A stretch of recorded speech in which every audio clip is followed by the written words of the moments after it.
Hey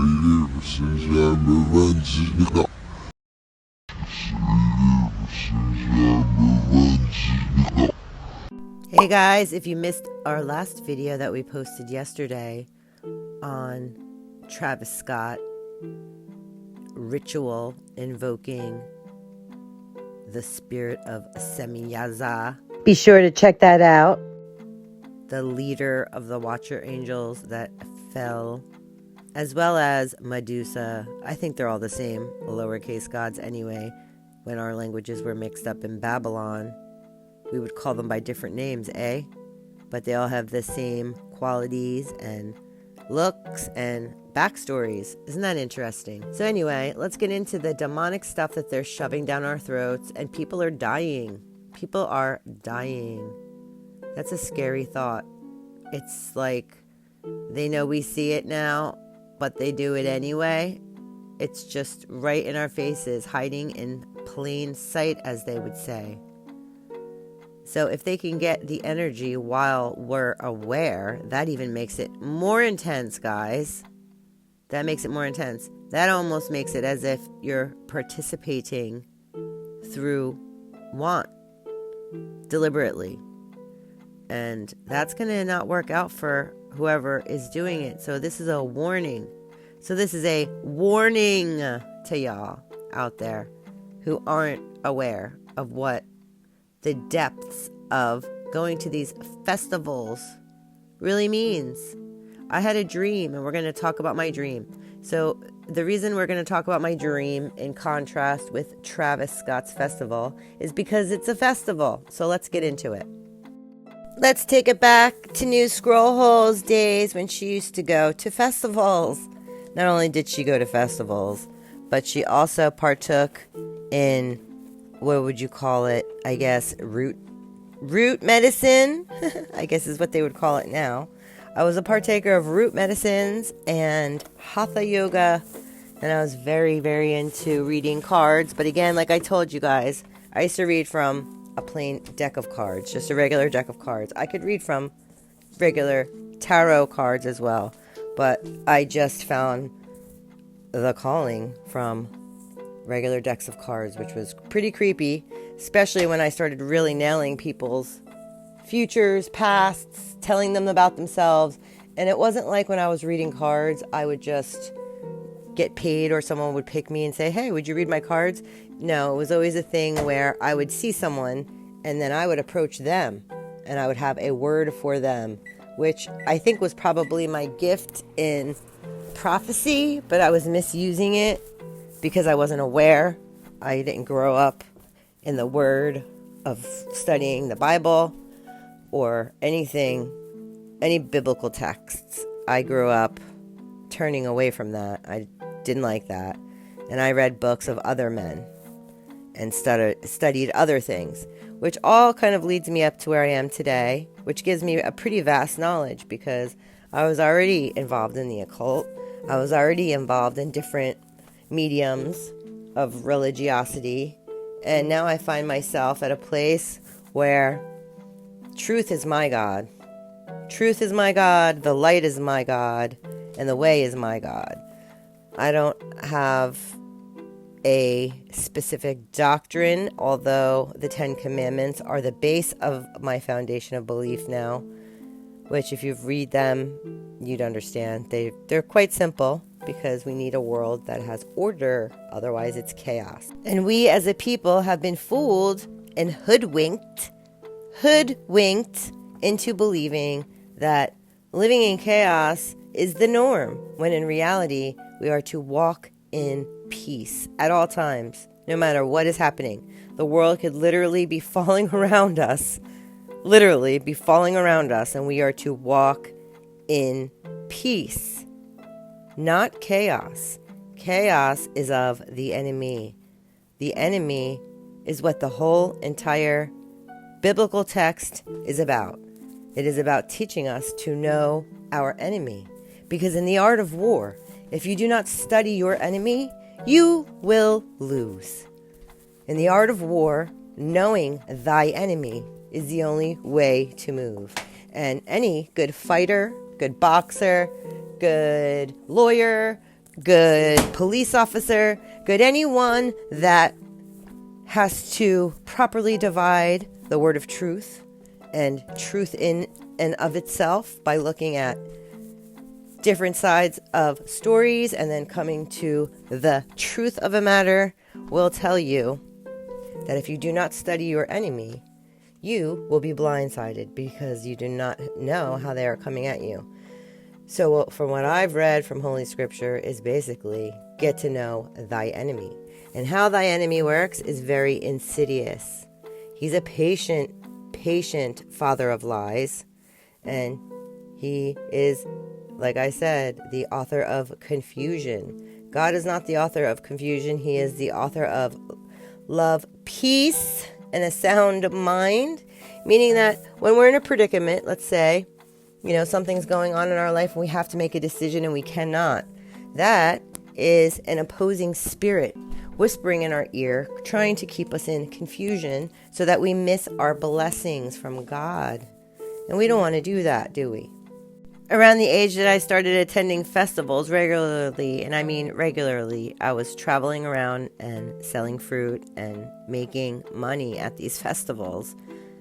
I found that in between the festivals, when I would be home, I was having literal outer body experiences where my soul was getting ripped out of my body, or my spirit, I guess.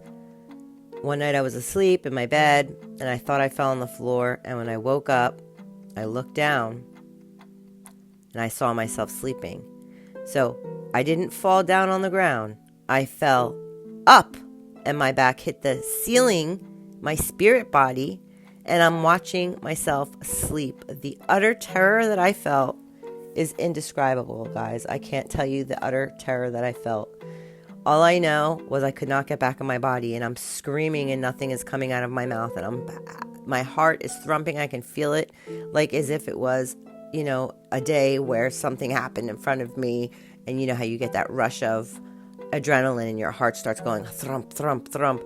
My heart was thrumping out of my chest, and I'm screaming, trying to move, trying to wake up, and I couldn't. And it felt like hours went by, and finally my big toe moved, and I'm back in my body. I believe that through these root medicines, if you guys catch what I'm swaying, the kind that grow from the earth but are hallucinogenic in nature, I believe by me taking them in the fashion that I took them in a ritualistic manner, that I opened the door for entities to have access to my body. And I believe that something tried to overtake my body. But God Almighty is a good God. And even though I was so far from Him, He was calling me then. But I ignored it. But He's a merciful God, and He let me back in my body. I can't imagine. I'm sure it took years for that demon to be bound. I remember after that having a dream way later, not that long ago actually. It was maybe 4 years ago.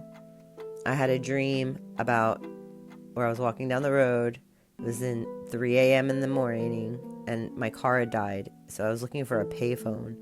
I don't know why in the dream I was looking for a payphone, because I haven't seen a payphone in many years. But in this dream I was looking for a payphone, and I see a McDonald's. So I try to go there, and I'm getting money out of my wallet, and a bill flies out of my wallet and goes behind a Dunkin' Donuts. And behind the Dunkin' Donuts there was a car show going on, and there was an old car there. It was all white, chromed out, and it had a big engine sticking out of the top. And it was open, but no one was there. Or at least it appeared no one was there. And my bill flew under. The hood was open on the car, and there was a huge chromed out engine that was it looked like a skyscraper. And my bill flew under there, and I ran to go get it. And as I'm about to reach in to get it, this tall, faceless man with a hat and a black suit and a black tie comes out of the front seat, pops up out of the front seat, startled me, and his arm stretches out like a gummy man and grabs the bill and hands it to me. And I'm startled, and as I'm saying thank you, a woman, an elderly woman, pops up out of the passenger seat with gray hair, and she was faceless as well. And I said, "Thank you." And the man said, "Say it, don't spray it." And I was like, whoa. So I go to walk, and then the dream continued on, where I try to get into the McDonald's and I can't. And then I see a church building, which isn't even a church. It's just a regular building, and it says, "Church, round the clock, downstairs on the lower floor in the basement." And I go to walk in there, and the front doors are locked, so I go around back to where there's these wide glass doors, and I open them up, and I see a bellhop standing in front of me, but his back is to me. And when I walked up to the bellhop, it was my dad. It was my dad. So crazy. The crazy thing was, in my dream, throughout the dream, that's who I was trying to call, was my dad. My mom had passed away many years before. So anywho, I said, "What are you doing here?" And he goes, "Oh, I got a job part-time." And I'm just like, okay. So I said, "I'm going to go downstairs in the church to wait for you." So I head down there, and the pastor is this graying-haired, handsome-looking man, and he is talking to a group of people, and he comes straight up to me, and he goes, "You need surgery. I'm also a doctor. I'm a pastor and a physician." He said, "You need surgery immediately in your bowels. You have something in your bowels. We need to get it out."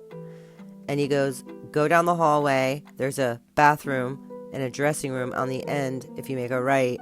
And go in there and change into the paper gown, and we're going to do emergency surgery on you." So I head down there, and I walk in, and there's two girls already sitting on the there's like waiting seats.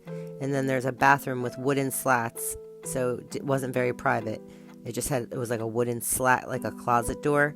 So I go in there, and I'm changing into the paper dress, and I hear the girls giggling and laughing, and they're talking about being there to get tested for sexually transmitted diseases, and they're just joking about it like it was a laughing matter. And I'm listening to them talk, and I'm thinking in my head, well, this doctor said I needed emergency surgery on my bowels.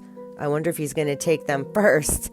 And as I'm getting dressed, I get changed into the paper thing. I feel a hair on my tongue. So I grab it, and I start to pull it out. And I'm pulling and pulling and pulling and pulling and pulling and pulling until I look down, and there's a pile of dirty mop string on the floor in a pile. And I look over, and I see the mop and the mop bucket, but all the string was gone off the dirty mop, and it was in my intestines, and I threw it up on the floor. And then I shot up awake. The next morning, I tell my son about the dream, and he goes, "Mom, that was Slender Man in your dream, and his wife/daughter, Slenderina. And that usually means there's going to be a death. He's the Grim Reaper." Well, my dad died not that long after this dream, and ever since having that dream, I knew in my spirit that my dad didn't have much longer to live. And that was really crazy. But what it taught me is that the demons reside in the gut. That is why when we hear about healing our bodies, you have to heal the gut, because the gut is where the demons reside and they come out. That's why they call them, when you go to the bathroom, they call it devil's donuts. Yeah. And that's why part of the ritual, when you get into these secret societies where they make oaths with men and demons to carry on the chaos, they have to kiss the butthole of the donkey or the creature that is the Baphomet or Baal or Kali, or they go by many names. Just like God has many names, the enemy has many names as well. So that's my story. Hope y'all enjoyed it. Leave a comment if you had any weird dreams or visions that actually came true or were, described to you by someone. With the gift of discerning of tongues, and tongues mean languages. A different tongue is a different language, and dreams are a version of another language. So he will put someone who is a discerner of languages in front of you eventually. It may not happen immediately, but because I think my son and I fellowship so much together and learn so much together, he was the perfect person to ask about the dream, or at least share with, and he got revelation immediately that was Slender Man and Slenderina, and that he had a vision immediately that meant that someone close to us was going to pass. And I think after that dream, we pretty much both knew who it was, and also it showed me that the demons do reside in the gut, and that's all we hear about is leaky gut syndrome and this and that, and you heal the gut, you heal the person, and fasting and eating greens and all of that good stuff. Well, anyway, those are my 2 stories, guys. I hope you enjoyed them. If you have any similar dreams or visions or experiences at the festivals, comment them below, and let's get the comment section poppin'. Thank you guys for walking with me, and you know how I do it. I'll be back soon with another video.